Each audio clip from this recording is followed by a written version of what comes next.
E a notícia é: funcionária multiplica dias de afastamento e questiona justa causa. Ela rasura o atestado médico e é demitida por justa causa e tenta reverter a situação com este processo aqui. Vem cá que eu vou te explicar. A autora, ela era repositora de frios, disse que estava exposta a ambiente excessivamente frio e não recebia equipamento de proteção individual, o EPI, e também não recebia adicional de insalubridade.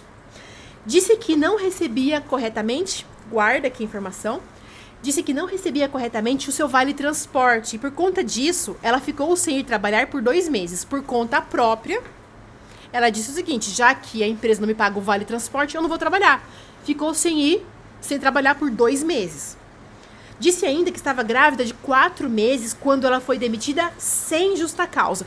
Guarda também essa informação, sem justa causa. Ela não fala que foi demitida por justa causa, ela diz que foi sem. E não recebeu suas verbas rescisórias e pede a estabilidade provisória no emprego porque está gestante.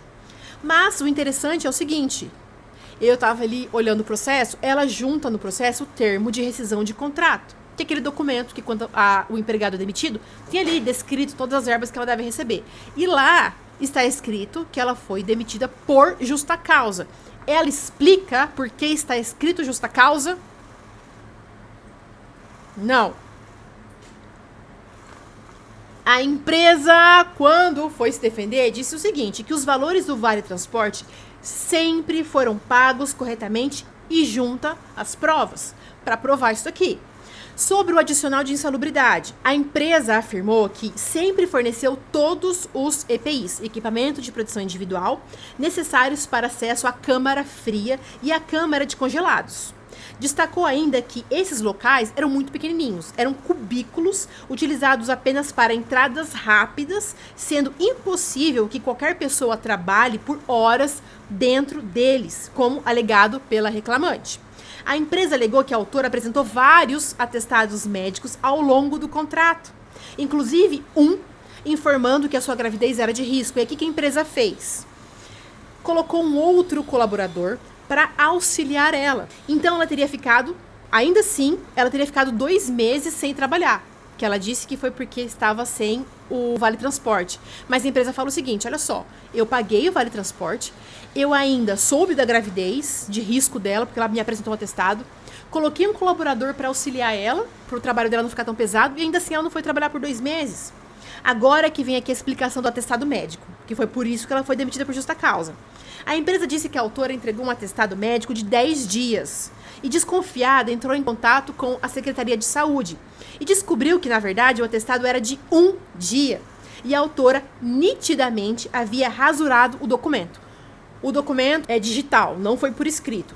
Então é o seguinte: eu vi o documento. Tá escrito assim, tem o número 1 bem no final da folha, assim, ó, tá aqui assim, o número 1. Aí, de repente, tem um 0, tá quase caindo da folha, assim, sabe? Tentou encaixar um 0 ali pra fazer virar o número 10. Então, demitiu a autora por justa causa. Não foi uma demissão sem justa causa.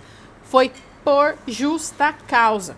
E aí, a empresa disse o seguinte: olha aí, juiz, fica de olho, porque ela está querendo o quê? Mentir para Vossa Excelência. Fica de olho.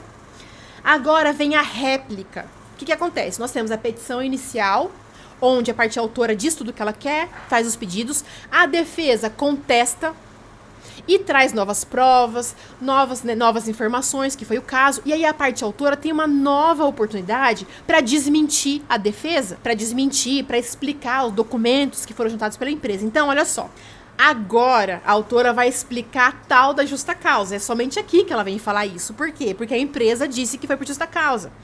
A autora sustenta que, embora a empresa alegue que o atestado médico seria adulterado, não há prova de que ela tenha sido a responsável por isso, podendo se tratar de erro administrativo ou falha no preenchimento do documento. Quis dizer o seguinte: esse documento, ele pode ter sido rasurado não, né? Pode ter sido feito de forma equivocada aqui, não por mim, mas lá pelo médico. Destaca aqui: o atestado não passou por perícia técnica capaz de comprovar de forma incontestável qualquer fraude atribuída a ela. Então não tem prova de que ela fraudou o atestado. Afirma ainda que a empresa aplicou diretamente a penalidade máxima sem antes buscar esclarecimentos, ouvir a trabalhadora ou garantir o direito ao contraditório e à ampla defesa para se defender da acusação de que havia fraudado o atestado. Ressalta que seu histórico funcional não revela condutas reiteradas que justificassem uma justa causa, o que demonstra falta de proporcionalidade na punição. Então, ela entende aqui que, se fosse o caso, uma advertência bastaria, que a justa causa é demais. Mesmo diante de eventual dúvida sobre a validade do atestado, a autora argumenta que a empresa poderia ter adotado medidas menos graves, como eu disse, como advertência ou suspensão. Por fim, acrescenta que a empregadora também falhou ao não fornecer o vale-transporte, dificultando seu deslocamento e a continuidade do trabalho. Então, ela vem aqui mais uma vez e diz: não me deram vale-transporte. Aí o que ela pede agora? Agora tem que mudar a estratégia. Ela tem que pedir agora o que? A reversão da justa causa em demissão sem justa causa para receber todas as verbas trabalhistas. O juiz, quando foi julgação, a julgação, improcedente. Justa causa mantida. O juiz entendeu que o atestado entregue pelo autor estava claramente rasurado, com alteração no número de dias de afastamento. Isso foi confirmado pela Secretaria de Saúde, que informou que o médico havia emitido um atestado de apenas um dia. E os 10 dias, não, um dia. Para o juiz, a entrega de um atestado adulterado configura ato de improbidade. Improbidade é um dos motivos que leva à justa causa. É falsificar documento, é roubar dinheiro da empresa. Isso é bem grave, essa demissão. Então, ela foi demitida por justa causa por improbidade. Por quebra, então, da confiança essencial na relação de trabalho. Não tem mais como manter essa empregada na empresa, porque a empresa não vai mais confiar nela. Destacou que pouco importa se a rasura teria sido causada por erro administrativo ou falha no preenchimento. Não interessa se veio de lá da secretaria a rasura, não interessa. O fato relevante é que o documento já adulterado foi entregue para a empresa, inclusive por mensagem. Então, ela entrega, por mensagem ali o atestado. Ela sabia que ela teria apenas um dia. Quando ela entrega este documento de 10 dias, mesmo que a alegação dela tenha sido de que foi o próprio médico que, por erro dele, tenha sido 10 dias, não interessa. Ela sabia que ela tinha direito somente a um dia. Diante disso, concluiu que a conduta afasta a fidúcia, a confiança necessária ao contrato de trabalho e que a empresa não agiu de forma abusiva ao aplicar a justa causa. Então, a justa causa foi aplicada de forma proporcional. Sobre o vale-transporte, o juiz julgou improcedente. Realmente, a empresa conseguiu comprovar ali que ela recebia o vale-transporte. Sobre o adicional de insalubridade, aí sim o juiz julgou procedente, tá? Pois teve uma perícia lá no local que resultou em um adicional de insalubridade em 20% sobre o salário mínimo da época. Então, a empresa vai ter que pagar este valor aqui para a autora. A autora não gostou nada disso, recorreu para o TRT, que agora aguarda a decisão do recurso dela. Agora me diga aqui o que foi que você achou desse caso que eu te trouxe hoje.